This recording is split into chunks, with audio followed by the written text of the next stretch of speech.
Hi everyone, my name is Kayla. Welcome back to Case Hidden Shelf, where we talk about books. Today I'm going to be sharing with you my spoiler-free review for In the Shadow of Ruins by Tony Debajo. Now, I did receive an ebook in exchange for an honest review, and let's start this off with some details. So this is a self-published historical fiction with a sprinkle of fantasy.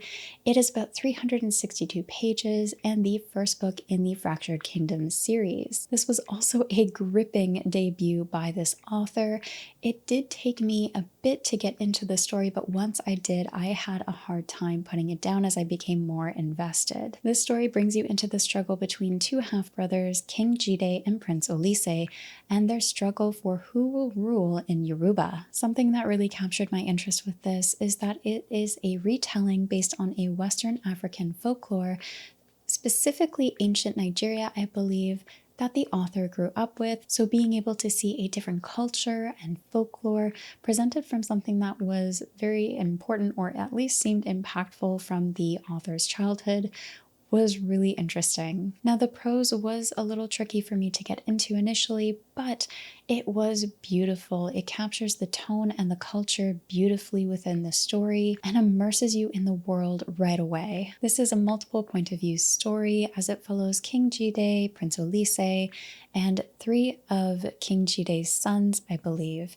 So there are different perspectives that we get throughout the story and the events that end up occurring in the struggle for the throne. There is lots of political intrigue in this, and while there are jumps from the present to the past, it was a bit jarring at first, though I settled into it very quickly as it's done in a great way that works with the pacing of the story and giving the readers more depth and insight into the present without being too intrusive into the reading experience. So I really appreciated that fluidity throughout the time jumps. Now, it did take me some time to connect with the characters, and overall I found myself more invested in the plotline of the story and what was going to happen next. It wasn't until the end of the book that I became more connected with the characters. I felt like it just took some time to warm up to them and their situations, with the overall plotline and story and the world being what captured me from the start. With many of the interwoven stories, the plots and schemes, I loved all the what ifs that ended up coming up throughout the book as I read.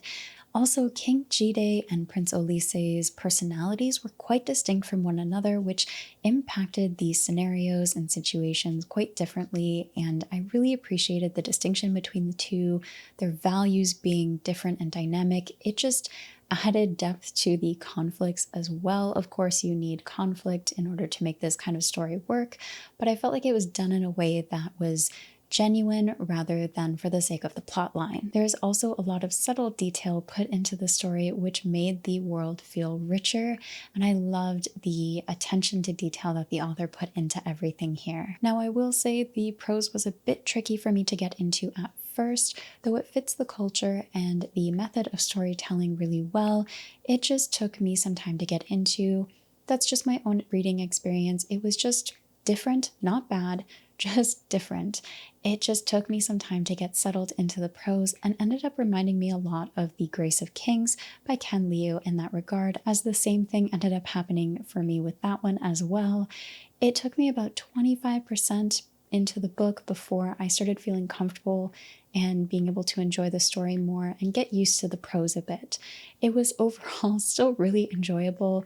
It's just a bit of an accessibility thing that maybe readers might want to keep in mind when they're going through, that it might take them a bit to get into the prose, or you might just enjoy it right off the bat. But for me, it did take some time to get used to. There were plenty of action scenes and battles. They just had me on the edge of my seat, along with betrayals, lore, politics.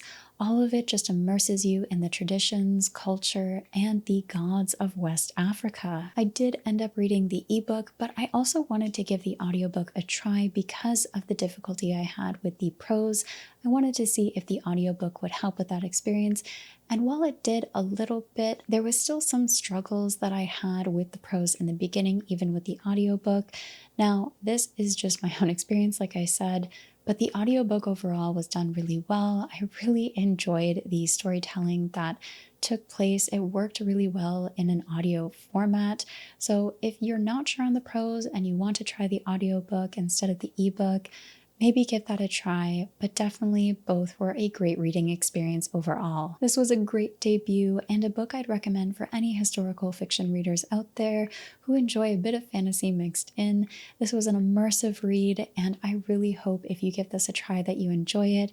It is one that I am really eager to see what happens in book 2, which I believe is in the works. I don't know much aside from that, but I'm really looking forward to continuing the series and seeing what happens with our characters and the struggle for the throne. So let me know in the comments down below, is this something you'd like to try? Does it sound interesting to you? I'd love to hear from you. Thank you for watching, and as always, take care of yourselves.